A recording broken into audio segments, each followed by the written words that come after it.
There was a time in my life, back in high school, when I became absolutely fascinated by World War II. It started innocently enough, with a simple curiosity about history. I'd always been intrigued by the events that shaped the modern world, and World War II, with its complex web of alliances, betrayals, and personal stories, seemed like an endless well of information to dive into. I spent countless hours reading books, watching documentaries, and even talking to teachers and veterans who had lived through it. It was like stepping into another era, one filled with heroes and villains, honor and cruelty, and the haunting weight of history. But somewhere along the way, my obsession took a darker turn in the eyes of my family, particularly my mother. She didn't understand my interest in World War II, especially the aspects that involved Germany and the soldiers who fought for the Nazi regime. For me, it was all about understanding the human side of history, trying to grasp the complexity of a time that had torn the world apart. But for her, the mere fact that I was so absorbed in it was enough to draw a terrifying conclusion. It all came to a head one day when my mother, in a fit of rage, blurted out something that left me absolutely stunned. She told the rest of the family, our friends, and even neighbors that I was a Nazi. Yes, a Nazi. The word hung in the air like a toxic cloud, casting a shadow over everything I had been working on, everything I had been learning. It felt like a punch in the gut. It was a word so heavy with historical and personal significance, and to have it thrown at me like that, it shattered something inside me. I wasn't just someone interested in history. I had become a villain in her eyes, an accuser of myself without any clear reason or explanation. I remember standing there in disbelief, my heart racing with a mixture of anger, confusion, and hurt. A Nazi? How could she even think that? But of course, that was the power of labels. It was as though my interest in World War II had somehow been twisted into something unspeakable, something that would automatically paint me as an enemy in her eyes. It wasn't enough for her to see me as a young person exploring a difficult chapter in history. It had to mean something more sinister. So naturally, I confronted her. I asked her, as calmly as I could manage, what on earth she was talking about. Why had she said such an appalling thing? What was her reasoning? She responded in a way that only deepened the hurt. She said, and I'll never forget this, "It's because you were reading that book, the one with the German soldier on the cover." Her voice had this strange accusing tone, as if my mere proximity to that book somehow made me guilty of something far greater than curiosity. The book she was referring to was The Summer of My German Soldier, a Newbery Award-winning novel written by Bette Green, a beautiful and tragic coming-of-age story about a young Jewish girl in the South during World War II and her unlikely relationship with a German soldier who is a prisoner of war. It's a story of human connection, of survival, of compassion in the midst of hate. Hardly the kind of literature that should lead to accusations of Nazi sympathies.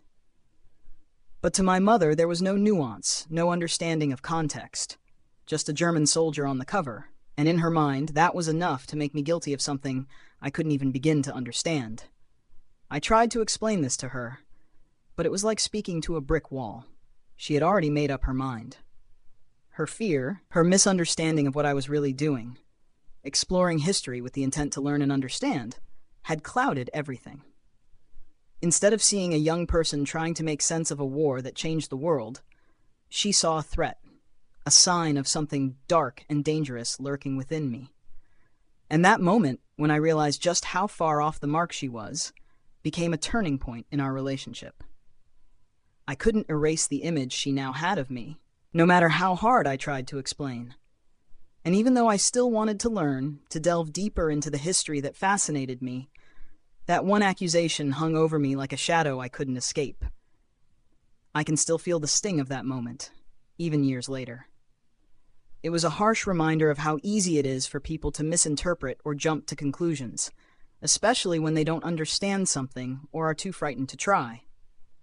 And in a way, it was a strange lesson on the dangers of assumptions, of how a simple interest in history can become twisted into something much darker in the eyes of someone who doesn't take the time to truly see you. Hey everyone, I didn't expect my last post to get so much attention. I wanted to thank all of you for your thoughtful responses, your support, and for sharing similar stories. It's been really comforting to see how many people can relate, even though I know it's not something anyone should have to go through. After everything went down with my mom, I spent a lot of time processing what happened, and honestly, I'm still struggling with it. It's been a few months now, but I can't shake the feeling that things between us have shifted irreparably. It's like there's this invisible barrier between us that wasn't there before. We don't really talk much anymore, and when we do, it's just about surface-level stuff. It's hard to describe, but the connection we had before feels like it's gone. Like I'm a stranger to her in some ways now, and she's become a stranger to me, too. I've tried talking to her again about why I was so upset by her accusation, but every time I bring it up, she just gets defensive. I don't think she really gets why it hurt me so deeply. It's not just about the book or my interest in my WWII. It's about how she saw me, how she judged me without understanding anything about my intentions or what I was actually doing. I don't know if she's too proud to admit she was wrong, or if she genuinely believes she was right. But the more I try to explain, the more she shuts down. I've started feeling like it's a lost cause, and that maybe we just can't see eye to eye on this. In the meantime, I've still been reading about WWII. It's the one thing that hasn't changed. I've found new books and documentaries that explore the human side of the war, the things my mom never understood. The Diary of Anne Frank, The Boy in the Striped Pajamas, Schindler's List. These works of fiction and nonfiction have shown me even more of what I was looking for. The complexity of humanity, the gray areas that people often ignore in favor of simple labels.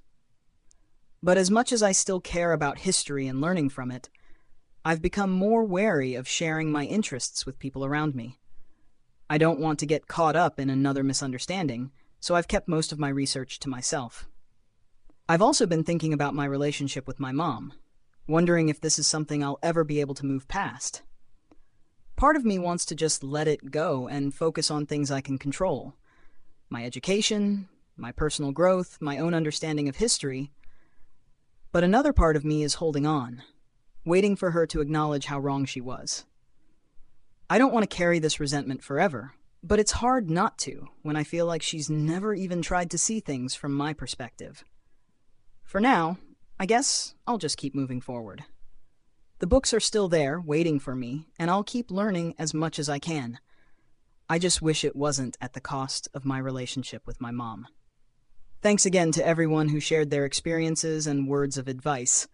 It means a lot more than you probably realize.